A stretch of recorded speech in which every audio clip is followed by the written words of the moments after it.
A capacidade que as pessoas têm de estabelecer um domínio próprio, um controle de suas emoções, se tornar o máximo possível senhor delas e não escravo dessas emoções. Habilidosos para, no máximo e no ápice de provocação, controlar, certo? Suas emoções para filtrar aquilo que sai de sua boca, evitar o máximo possível reagir e sempre responder. A diferença entre uma reação e uma resposta é apenas o autocontrole. Pessoas que reagem sem filtro. Quando você vê, você já falou. Quando você vê, você já fez. Quando você vê, já aconteceu. O que é isso? Isso é a falta de controle, de domínio, de governo. Estou falando disso desde que falei sobre Sol e Lua em Gênesis, logo no início da criação. Mas hoje eu parei para olhar a vida de José um pouco mais de perto. E dá pelo menos para pregar só nessa temática de fortalecer o autocontrole, pelo menos umas 10 ou 15 mensagens sobre este moço. Mas eu queria fazer uma reflexão com você bem superficial hoje. Gênesis 37, versículo 2. Bom, vamos lá, diz assim o texto. Estas são as gerações de Jacó. Sendo José de 17 anos, apacentava as ovelhas com seus irmãos, e estava este jovem com os filhos de Bila e os filhos de Zilpa, mulheres de seu pai. E José trazia uma má fama deles a seu pai. Nós temos algumas informações muito importantes nesse texto acerca desse personagem bíblico, um dos grandes homens da Bíblia num todo, mas principalmente no Velho Testamento ou no Antigo Testamento. José é um cara extraordinário. Nesse versículo aqui, nós temos diversas informações. A primeira é quando a história dele entra em cena. Quando as coisas começam a acontecer na vida de José. É muito precoce, é muito cedo. Quando nós olhamos a cultura cuja qual ele está inserido, um homem se tornando, e tomando a maioridade, numa idade mais avançada, ok? Nós vemos que aos 17 anos de idade, as coisas começam a acontecer na vida deste rapaz. 17 anos, ele já tem por profissão o pastorado. Ele é pastor de ovelhas. É importante observarmos que nessa ocasião, ele é o filho mais novo. Ele está ao lado das referências. Seus irmãos, todos mais velhos, encabeçados por Rúben, certo? Que é o primogênito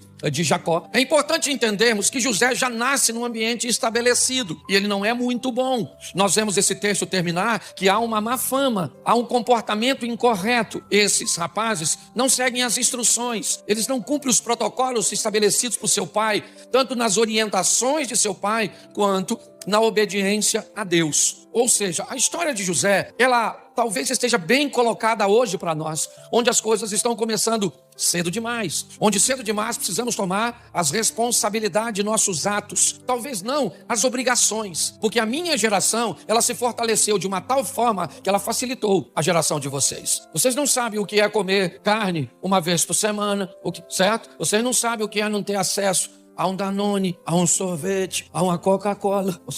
A geração de hoje não sabe o que é isso. Provavelmente aqui quase todo mundo come carne quase todo dia. Pode não ser a melhor carne do mundo, mas tá certo? Você tem muitas coisas que a nossa geração anterior construiu e ofereceu a vocês. Mas inevitavelmente vocês têm que lidar com as responsabilidades das ações. As referências estão aí. É importante você olhar isso. E cabe a você definir o que você vai copiar, o que você vai modelar, como você vai se comportar. Porque as referências estão aí. Boas e ruins, perto e longe. Sempre estiveram. É importante você entender que esse camarada é o filho mais novo, que está olhando para uma equipe de nada mais, nada menos, 10 irmãos. Ele é o 11º, Benjamim ainda vai nascer, e Diná, uma menina. Então 10 rapazes precedem José, com um comportamento incorreto, com uma postura que não é das melhores, influenciando um garoto ainda em formação, de 17 anos, trabalhando junto com esse garoto. Ou seja, José, ele vai conviver neste ambiente de corrupção, neste ambiente tóxico, com 17 anos de idade. Talvez isso deformaria você. Talvez isso criaria problemas para você, mas para ele não. Ele conseguiu sobreviver às referências negativas. Porém, José não é perfeito como ninguém. José tem uma postura que talvez não seja uma postura muito legal. É muito legal nós falarmos da má fama dos outros, mas neste versículo eu também encontro algo que me dá direito a não falar tão bem de José assim. a sua postura de denúncia. Nesse texto nós já vamos começar a descobrir que os irmãos também têm motivos para não gostar dele, porque ele é alguém que leva a fofoca. Ele é alguém que leva informações negativas. Eu não vejo em nenhum texto bíblico que este garoto de 17 anos tenha confrontado seus irmãos pelo comportamento negativo. Talvez porque não se sentia em autoridade, eu entendo perfeitamente, mas ele vai para casa e conta para seu pai que seus irmãos estão com comportamento incorreto. Então, diga-se de passagem, os irmãos de José não precisa que ele sonhe para ficar com raiva dele. Às vezes nós olhamos para alguém contando uma história a nosso respeito, ou a respeito de alguém, e nós não paramos para pensar que por mais certo que alguém esteja a olhar a alguém fazendo uma coisa errada, nós precisamos também dar uma olhada na nossa postura no que diz respeito a isso. Ele vai para casa e conta para Jacó: ó papai, Rubem está vacilando, Judá não está indo bem, Isacar está com problemas, Zebulun está fazendo isso, Gade faz isso, Azé faz dessa forma, Simeão faz desse jeito. Então pare e pense. 17 anos de idade, um menino trabalhador, é verdade, as referências são seus irmãos, elas não são boas, e sua postura é uma postura de denúncia. Ele é aquele tipo de gente que não aguenta ficar quieto se vê alguma coisa de errado. Não tem nenhum problema nesse modelo, ô denunciante. Só não queira a admiração dos outros quando você expõe o problema das pessoas. Tá certo? Não estou dizendo que você está errado de falar. Eu estou dizendo que não vão te apreciar. Então pare de querer que as pessoas gostem de alguém que fale o que os outros. As pessoas estão preparadas para ouvirem o que quer e não o que precisam. Quem fala para o outro o que ele quer ouvir provavelmente vai ser muito amado, mas quem fala para o outro o que ele precisa ouvir pode saber que não vai ser amado. Pastor, o que você está querendo dizer? Que eu tenho que ver as coisas erradas e ficar quieto? Não, você tem que continuar denunciando, mas ser maduro o suficiente para saber que as pessoas não vão gostar de você e pronto. Isso torna você uma pessoa bem resolvida. Eu faço desse modelo, certo? Faço com amor, com respeito, mas eu denuncio, ok? E se as pessoas não vão gostar de mim, elas não vão gostar de mim por uma postura cuja qual eu aprovo em mim. E se você não precisa da aprovação dos outros, não se preocupe com a crítica deles. Se preocupe com a crítica daqueles cuja qual você precisa de aprovação. Quando nós olhamos para isso, é isso que vemos. A história dele vai piorar um pouco neste versículo. Capítulo 37, verso 3. Dá uma olhada no texto. Israel, seu pai, Jacó, vamos colocar assim, para ficar mais fácil você entender. E Jacó amava a José mais do que a todos os seus filhos, porque era filho da sua velhice, e ele fez uma túnica de várias cores. Preste atenção. Os irmãos dele já não gostavam muito dele, por quê? Porque ele fazia, pode falar, isso, fofoca, só para você não esquecer. Depois você troca a tua mensagem quando você for falar para alguém, senão você acaba fazendo fofoca do José, certo? Mas os irmãos não gostavam dele porque ele falava dos erros dos irmãos. Mas esse texto piora. Além de levar má fama dos irmãos para o pai, José tem algo nesse texto que dói demais. Aliás, duas coisas. Primeiro, a atenção e o amor. José vê canalizado para ele, e também não é difícil de explicar, é só você olhar a história de Jacó. Ele casou com Bila por engano, que para mim tinha tomado uns graus. Não tem lógica, não tem lógica. O cara trabalha 7 anos para casar com a dona, enfia outra na tenda e ele não vê? No mínimo. 7 anos trabalhando, o dia da festividade, o cara tá doidão, mano. O vinho era permitido, símbolo da alegria. Ele falou, meu irmão, depois de 7 anos trabalhando para pegar essa dona, eu vou comemorar. Encheu a cara. O sogro malandro trocou a mulher. Pegou a Raquelzinha e tirou de cena e enfiou a Lia. Tinha um olho para arquibancada, outro para geral. Lia era meio bagunçadinha e ele casou com ela por engano. E eu fico me perguntando como é que um cara... Ela não era nem irmã gêmea. Como eu disse, não é tão difícil de entender se você olhar. Mas tinha algo que era horroroso aqui. Jacó deu a José algo que nenhum de seus irmãos tinha. Preste atenção. Seja franco. Por que você acha que Caim matou Abel? Você acha que Caim matou Abel porque Deus não aceitou a sua oferta? Não. Aliás, se Deus tivesse rejeitado a oferta de Caim e rejeitado a oferta de Abel, não haveria inveja. O problema é que Deus aceitou a oferta de um e rejeitou a do outro. O que feriu Caim não foi ver o fogo não descer sobre o seu altar e sobre a sua oferta. O que feriu Caim foi ver o fogo descer na oferta do Abel. Preste atenção aqui, gente. O tempo inteiro você vai viver uma vida onde pessoas têm coisas melhores que as suas. Elas podem comprar num dia o que você não tem dinheiro para comprar uma vida inteira. Pare para pensar. Maturidade, controle, relacionamentos fortes com quem? Com você mesmo. É o meu propósito hoje aqui. É mostrar a você que a dor dos irmãos de José também foi muito estabelecida pelo pai, que literalmente deformou seus filhos, literalmente feriu seus filhos, quando demonstrou preferências por um deles, quando começou a dar a José coisas que seus irmãos não tinham. E agora ele era o único cara que andava com uma túnica diferente, mais bonitona. Preste atenção, nós temos uma proposta sendo estabelecida no mundo. Chegou faz tempo na Europa, já está estabelecendo nos Estados Unidos. Tem um vídeo veiculando aí muito legal de uma mulher que fala bem o português, traduzindo. A proposta do sistema governamental do mundo é: você é feliz sem nada. Esse é o slogan. Qual é o perigo desse slogan? É que ele diz apenas: você é feliz sem nada. Ele não diz nós. O que indica que a estrutura é: um grupo bem pequeno tem tudo e um grupo bem grande não tem nada. E pasme você, ele é maravilhoso. É uma proposta extraordinária para a classe que já não tem quase, porque preste atenção. Não se sabe se dói mais não ter ou se a dor de verdade é um ódio enrustido de quem tem. Às vezes é muito confuso. Será que o que me dói de verdade é não ter? Ou será que o que me dói de verdade é ver você tendo, você andando, você usufruindo? Agora preste atenção que entre o quase nada e o nada está a vida. Preste atenção.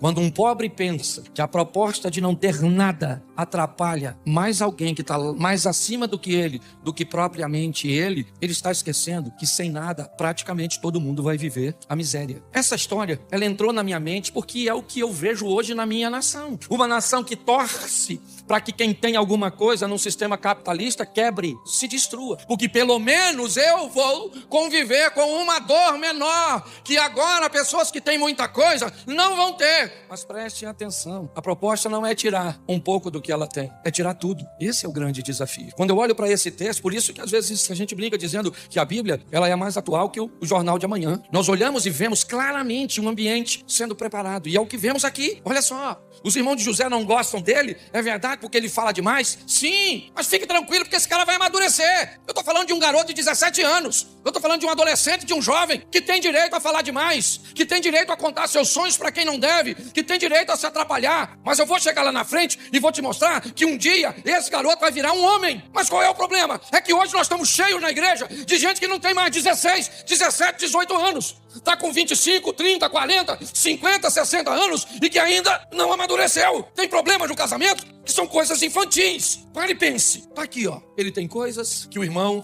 não tem. Ele usa, sabe? É como a senhora ir fazer uma visita, pegar um local aqui, uma comunidade carente com a bolsa da Louis Vuitton. É como você entrar numa comunidade para fazer uma visita a uma família carente numa Mercedes-Benz. Tem alguma coisa de errado. Com o local? Não, com você. Nós precisamos saber para quem mostramos as coisas. Boa parte das pessoas que vivem ao nosso redor não são capazes de digerir o que nós temos, o que nós somos capazes de fazer. O seu potencial, ele incomoda muita gente. A sua beleza incomoda muita gente. O seu sorriso incomoda muita gente. A sua casa incomoda muita gente. O seu estilo de vida incomoda muita gente. Sabe o que esse cara vai fazer? Preste atenção, verso 5. Sonhou também José um sonho e contou aos seus, e por isso os aborrecia.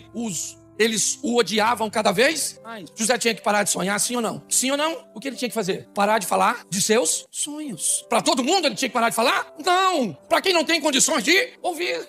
Ontem foi, não sei mais. Foi ontem à noite que eu estava no Júnior, na Reviver? Não, foi sexta, né? Ontem eu fui no evento na sexta-feira eu estava na igreja Reviver de Itajaí, com o Júnior Rochirola, um amigo nosso. Ele sentou do meu lado e ele começou a contar para mim algumas coisas bem próximas das coisas que eu tenho vivido. Literalmente, é como se Deus falasse comigo: Cláudio, pode falar com ele. Porque quando você fala com alguém que vive coisas bem próximas de você, não tem problema. O problema é que quando, de vez em quando, nós queremos falar de coisas que acontecem na nossa vida e são maravilhosas e outras pessoas não têm condições nenhuma de chegar nem perto. Aí nós estamos criando problemas na nossa família, com os nossos amigos. Aí eu pergunto a você, e aí fica claro, porque hoje a minha mensagem, ela é rapidinha nesse culto, mas ela é interativa. Eu pergunto a você, será que José era tão inocente? Será que ele não foi capaz de notar? Porque preste atenção, aborreciam ainda mais. O que indica que quando ele começou a falar para os irmãos, já tinha uma expressão de aborrecer. Ele só aumentou. Será que ele aumentou porque ele era inocente? Não sei. Será que era imaturidade? Eu também não sei.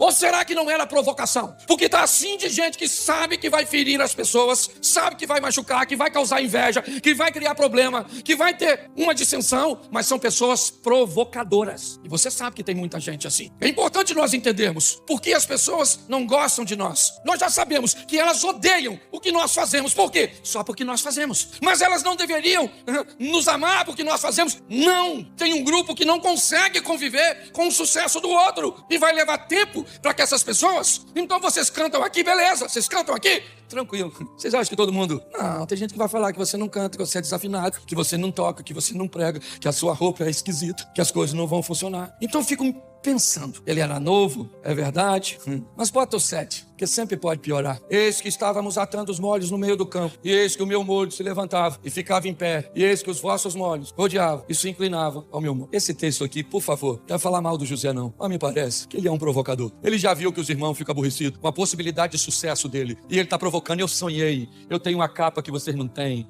eu tenho... Bota o 11. Não, deixa eu falar uma coisa para você do 7 primeiro. Repita comigo. Não fale de seus sonhos, viva isso. Não fale do seu crescimento, cresça. Pare de falar com as pessoas, entendeu? Mostrar seu crescimento dói muito menos do que falar dele. Todas as vezes que se fala, se fere muito as pessoas. O verso 11 agora, é que é muita informação. Seus irmãos, pois, o invejavam. Seu pai, porém, guardava esse negócio no seu? Pois é. José continua sonhando, sonha que sol e lua e as estrelas se inclinam perante ele, continua contando para seus irmãos, certo? Seus irmãos o invejam cada vez mais, ok? Seu pai guarda o silêncio. Jacó é aquele cara que não entende, mas não questiona. Ele está na dele. Provavelmente o que Jacó está vendo é que há uma promessa que começou em Abraão, que passou por Isaac e que chegou nele. Mas quando ele olha para frente, ele não consegue ver os seus filhos, com a posição que tem, com a vida que tem, poderem alcançar o projeto que Deus tem. Porém, apesar de serem filhos descompensados, filhos imorais, pessoas com comportamento incorreto, eles são filhos. Então ele guarda no coração e fica só observando. Verso 12. E seus irmãos foram apacentar o rebanho do seu pai junto a Siquém. Preste atenção. O mesmo pai, a mesma profissão, o mesmo Deus, o mesmo período. Esses rapazes têm tudo igual. Aliás, se tem alguém para levar desvantagem nessa história, esse alguém é José. Porque eu não posso dizer que José prosperou porque trabalhava mais que seus irmãos. Não. Quando ele encontra com os irmãos são trabalhadores. Eu não posso dizer que Jacó financiou José e não financiou seus irmãos, porque a única coisa que ele tinha de diferente de seus irmãos era uma capa. Eu não posso dizer que José foi para as campinas de Jordão e seus irmãos foram para o deserto do Neguev, porque não foi isso que aconteceu. Mas José vai descobrir agora, através de seus irmãos, algo poderosíssimo. A hora de ir embora, a hora de sair de perto. Chegou o momento em que não dá mais para ele. Se ele continua ali, seus irmãos vão matá-lo, porque José é um cara que vai romper. Se não romper no Egito, ele vai romper onde ele está. Se Jacó não botar a mão sobre ele, ele vai romper, porque José foi um cara que resolveu viver o que Deus tinha para ele. Ele é vendido pelos seus irmãos. Preste atenção. Ele é vendido pelos seus irmãos e não é morto. Ele não morre porque Deus não deixa. Mas às vezes, irmãos, muito pior do que te matar é ferir seu coração. E nada fere mais uma pessoa do que ser vendido e humilhado por aquelas pessoas que deveriam te proteger, deveriam guardar você. Agora, ele vai embora de cabeça baixa, como um escravo na mão de midianitas. Mas ele é José. Ele deve ter aprendido alguma coisa lá atrás. Ele deve ter aprendido a não falar demais. Ele deve ter aprendido a não provocar. Ele deve ter aprendido alguma coisa com as lições.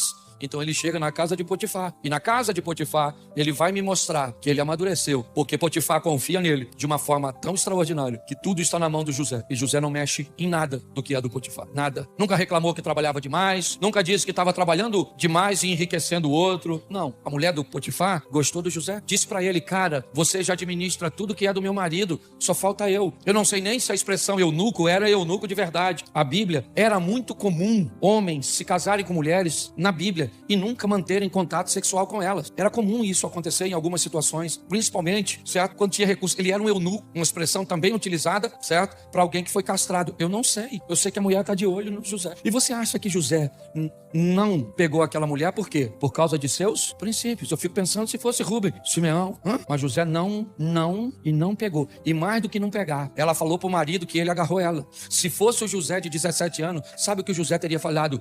Potifar? Peguei não, cara. Peguei peguei não, não peguei porque ele não quis. Porque ela tá dando em cima de mim, dando mole, essa vadia. Ele falou alguma coisa? Ele falou alguma coisa? Porque ele é maduro, ele calou a boquinha dele. Ele foi pra cadeia de boca fechada. O cara é maduro. Na cadeia ele não sonha, mas interpreta sonho dos outros. Quando os irmãos chegam, ele descobre que tem gente que não cabe na sua vida lá atrás quando você tá crescendo, mas que vai voltar depois que você já estiver grande. É assim que funciona. Quando os irmãos pensam que agora as coisas vão acontecer, e preste atenção, quando José vê seus irmãos chegando para fazer compra pela primeira vez, o que ele faz? Você lembra? Acusa seus irmãos de espionagem e manda prender os caras. Porque quando José viu os irmãos, ele lembrou da cisterna. Ele lembrou de toda a perseguição, porque ele era agente. José sentiu raiva. Ele mexeu na memória e não gostou do que a memória trouxe para ele. Ele se aborreceu, porque você também tem direito de se aborrecer. Porque você também tem direito de olhar para seu passado e descobrir que lá atrás você viveu coisas. E saiba de uma coisa, Deus nunca vai apagar isso de você. Você quer esquecer quando alguém abusou de você? Não vai. Você quer esquecer quando alguém traiu você? Não vai. Porque é para você lembrar que apesar de tudo que te fizeram, Deus te manteve vivo. Deus te manteve de pé. Então não peça cura de algo que Deus não vai te curar. Ele mexe na memória, viu, lembrou, a raiva subiu. Ele pegou os irmãos e disse: vocês me jogaram numa cisterna porque não tinham uma prisão, mas eu tenho, é para lá que vocês vão. E lá na prisão, os irmãos estão encarcerados. E José começa a conversar com ele mesmo. Quando ele começa a conversar com ele mesmo, ele começa a se perguntar: se esses caras não tivessem me vendido para cá, eu seria quem sou hoje? Será que foi exatamente eles tentaram me fazer o mal, mas Deus transformou o mal em... Aprenda uma coisa: Jesus encontra com Judas e diz: amigo, lembra disso? A que vieste? Pedro está conversando com Jesus e Jesus disse: para trás de mim, Satanás. Querido, deixa eu fazer uma pergunta para você. Quem é que tinha Satanás? Judas ou Pedro?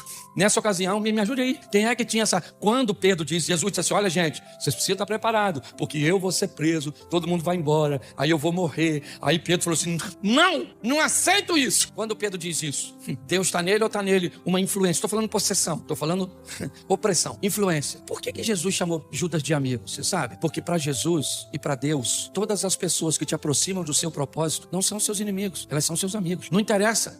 Eu tenho um primo que há muitos anos atrás, Tizeca, a mãe dele foi viajar e ele levou um grupo de amigos para casa dele, para beber. Os amigos assistindo o jogo bêbado. Na época, aquelas televisões grandes, 29 polegadas, na época era top. O copo de cerveja virou e aí queimou a televisão. Quando minha tia chegou, expulsou ele de casa. Ela estava no limite. Ele foi para São Paulo, morar uma época lá, e lá recebeu uma oportunidade extraordinária da filha dele, da vida dele. Ele foi trabalhar numa multinacional e ficou muito bem lá. O que ele fez depois é a responsabilidade dele. Mas quando a mãe dele botou ele para fora de casa, parecia ser mal, não? Sim ou não? Mas eu fui diversas vezes quando ele morava em São Paulo. Ele vivia uma vida extraordinária lá. Quando alguém faz algo com você que te aproxima do propósito que Deus tem para você, as coisas mudam. 3 dias foram o suficiente para José fazer a leitura. Manda soltar os irmãos e depois você lê, porque tem uma tradução que me encanta. Ela diz: e José falou ao coração dos... Calma, gente, vocês não me venderam, vocês são parte do processo. Deus usou vocês, olha só, Deus usou vocês para me vender, porque ele sabia que tudo isso ia acontecer. Então vocês não são meus inimigos, vocês são parceiros daquilo que eu estou vivendo hoje. Sabe o que é isso? Maturidade. Eu trabalhei numa empresa durante 12 anos e um belo dia, um cara que eu sequer conhecia entrou na minha sala e me mandou embora. Eu botei o que eu tinha numa caixa, enfiei dentro de um Gol bolinha que eu tinha. Meus filhos nasceram quando eu trabalhava lá. Foi o marido de Luzia, Armindo, um homem extraordinário, um dos caras mais fantásticos que eu já conheci na vida. Ele tinha saído da empresa e pediu para que eu ficasse no lugar dele. E esse cara me mandou embora, um tal de Marcelo. Eu lembro do dia que ele me mandou embora, juntei tudo, vim para casa, passei na casa de um amigo meu ali, chorei. Tinha medo de falar para ela que eu tinha se mandado embora. Eu queria encontrar esse cara de novo, porque esse cara é um príncipe. Pensa num cara extraordinário. Porque se ele não tivesse... Esse dia eu fui lá na empresa, passei lá que eu tinha que resolver um negócio. É um túnel do tempo. Se eu tivesse lá, esse Marcelo, eu tenho que beijar ele. Até quando eu vejo outro Marcelo, cadê o Marcelo da Renata dali? Quando eu vejo qualquer Marcelo, eu falo: vem cá, já que eu não posso. Então eu vou falar uma coisa com você: construa um relacionamento forte com você mesmo. Eu vou estar falando sobre estabelecer relacionamentos fortes com Deus, com outras pessoas. Mas quanto mais forte você estabelecer um relacionamento com você, 1000 irão ao teu lado, 10.000 à tua direita, e você não será atingido. Apenas com os seus olhos verás. Então força.